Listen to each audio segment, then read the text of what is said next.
హృదయపూర్వక ధన్యవాదాలు. ముందుగా నా బంగారు చిన్నారి తల్లులకు అందరికీ హాయ్. నేను మీకోసం ఒక 10 minutes అడిగాను, మేడం వాళ్ళు నాకు 5 minutes ఇచ్చారు. సో నేను మీతో మాట్లాడాలనుకుంటున్నా. ఎందుకంటే ఇప్పుడు చదువు ఎంత ఇంపార్టెంటో జనరేషన్ బట్టి మూవ్ ఆన్ అవ్వడం కూడా అంతే ఇంపార్టెంట్. సో మీకోసం నేను మాట్లాడదామని అనుకుంటున్నా. ఫస్ట్ చిల్డ్రన్స్కి అందరికీ 6 to 8 వరకు ఫస్ట్ మీరెవరు? స్టూడెంట్స్. వినిపించట్లేదు. స్టూడెంట్స్. ఎవరు మీరు? స్టూడెంట్. సరే, మీ వెనుకున్న కష్టం ఎవరిది? వినిపించట్లేదు కదా. అంటే మీ వెనక ఉన్న కష్టం మీ పేరెంట్స్ కాబట్టి వాయిస్ గట్టిగా వచ్చింది. అంటే మీరు స్టూడెంట్స్ కాబట్టి స్లోగా వచ్చింది. అంటే మీరు అనే క్వశ్చన్ ఏంటనేది ఫస్ట్ మీ మైండ్లో ఒక క్వశ్చన్ మార్క్ ఆగిపోయింది. అంటే ఇప్పుడు ప్రజెంట్ మీరు స్టూడెంట్. మీరు ఇదే విధంగా మీ తల్లిదండ్రుల కష్టాన్ని చూసుకుంటూ ముందులకు పోతా ఉంటే రేపొద్దున స్టూడెంట్ ఐఏఎస్ అవ్వచ్చు, ఐపీఎస్ అవ్వచ్చు. రేపొద్దున మీ మేడం గారి ప్లేస్లో మీరు హెచ్ఎంఐ కూడా కూర్చోవచ్చు, ఒక స్టాఫ్ నర్స్ అవ్వచ్చు, డాక్టర్ అవ్వచ్చు, అడ్వకేట్ కూడా అవ్వచ్చు. ఏదైనా మీ చదువును బట్టే ఉంటుంది. కానీ అక్కడ మీ చదువు ఒకటే కాదు, మీ తల్లిదండ్రుల కష్టం కూడా ఉంది.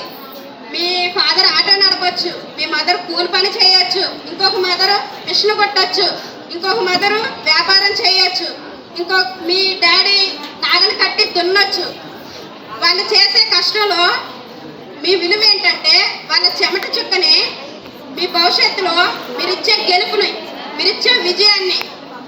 అలా అని పాస్ అవ్వమని ప్రెజర్ పెట్టేంత అయితే ఏమీ లేదు, కానీ సాధించాలి.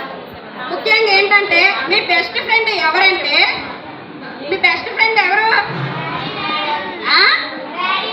మీ బెస్ట్ ఫ్రెండ్ ఎవరు? మీ బెస్ట్ ఫ్రెండ్ ఎవరు? పేరెంట్స్. మీ బెస్ట్ ఫ్రెండ్ మొదటిగా మీ మదర్ అవ్వాలి. మీ బెస్ట్ ఫ్రెండ్ ఎవరు అవ్వాలి? మదర్. ఎందుకంటే ఇప్పుడున్న జనరేషన్ బట్టి మీరు హాస్టల్లో ఉంటారు, తర్వాత బయటకు హాలిడేస్ అనేది బయటకు వస్తూ ఉంటారు కదా. మంచి అనేదే జరగచ్చు, చెడు అనేదే జరగచ్చు. ఏది జరిగినా అమ్మ నాకు ఇలా జరిగింది, లేదు నా చుట్టుపక్కల ఇలా జరుగుతూ ఉంది, లేదు నా ఫ్రెండ్స్తో ఇలా జరుగుతూ ఉంది, లేకుంటే మా టీచర్స్తో ఇలా జరుగుతూ ఉంది, మన రిలేటివ్స్లో నాకు ఇలా జరుగుతూ ఉంది అని నువ్వు మొట్టమొదటిగా వెళ్ళి చెప్పేది ఎవరికి? మీ మదర్కి. అంటే మీ బెస్ట్ ఫ్రెండ్ ఎవరు అంటే మీ మదరు. సో మీరు మీ మదర్ని ఫ్రెండ్గా ఉంచుకోవాలి. ఒకవేళ మీ అమ్మ కష్టపడొచ్చి ఒకవేళ తను కసిరించుకుంది అనుకో, నువ్వు కొంచెం మూవ్ అనే ముందుకు వెళ్ళండి. మీరు మాట్లాడండి, ట్రై చేయండి. మీకు ఏదైనా తక్కువైతే వాళ్ళతో మాట్లాడండి. ఇంకోటి ముఖ్యంగా చెప్పాల్సింది ఏంటంటే డాక్టర్ బిఆర్ అంబేద్కర్ మీకు అందరికీ తెలుసుగా? తెలుసు కదా. ఆయన మ్యారేజ్కి వెళ్ళారంట. మ్యారేజ్కి వెళ్తే అక్కడ ఆయన అందరూ, ఇప్పుడు మీరు అందరూ యూనిఫామ్లో ఉన్నారు, మదర్గా మేము శారీ కట్టుకొని వచ్చాం, అవునా? అట్లనే ఆయన కూడా ఆయన వృత్తి కాకుండా కొంచెం హెవీగా రెడీ అయ్యి వెళ్ళాడంట పెళ్లి దగ్గరికి. వెళ్తే ఒక అడ్వకేట్ వచ్చి మీరు ఎందుకు ఇంత గంగిరెద్దులాగా అలంకరణ చేసుకున్నారు అని చెప్పేసి క్వశ్చన్ చేశారంట. క్వశ్చన్ చేస్తే డాక్టర్ బిఆర్ అంబేద్కర్ గారు ఆయన సమాధానం ఏమిచ్చారు తెలుసా? అప్పట్లో మరి మీ తాతగారు బట్టలు లేకుండా తిరిగారు కదా, నెక్స్ట్ జనరేషన్ వాళ్ళు గోసు పెట్టుకొని తిరిగారు కదా, నెక్స్ట్ జనరేషన్ వారు పంచి కట్టారు కదా, మీరెందుకు పైనుంచి కిందకి బట్టలు కట్టుకొని ఉన్నారు, ఇప్పుకొని తిరగచ్చు కదా. నా మార్పు అనేది నా తరం నుంచి మార్చుకుంటూ రావాలనేదే నా మార్పు.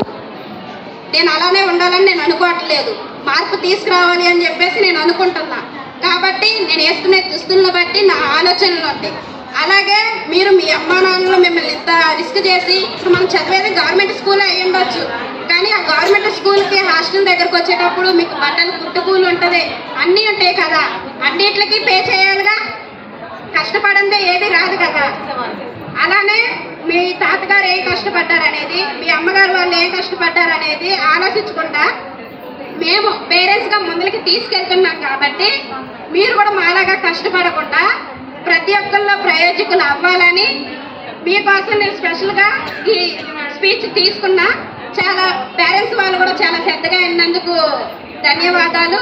ఇంకొక విషయం ఏంటంటే పిల్లల్ని మీరు కొంచెం మంచిగా ట్రీట్ చేయండి. ఎందుకంటే ఇప్పుడు రోజులంటూ కూడా ఏమీ బాగాలేదు.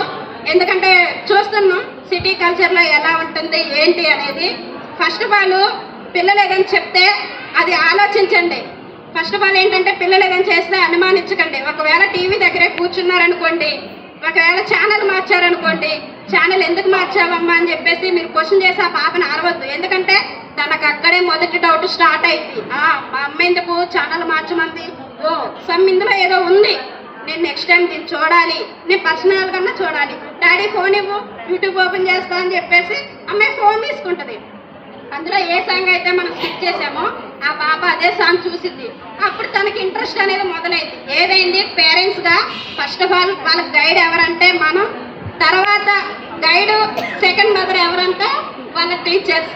సో మీరందరూ చాలా నిదానంగా నా ఈ స్పీచ్ విన్నందుకు మీకు అందరికీ ధన్యవాదాలు. నాకు ఈ అవకాశం ఇచ్చినందుకు టీచర్స్కి కూడా ధన్యవాదాలు.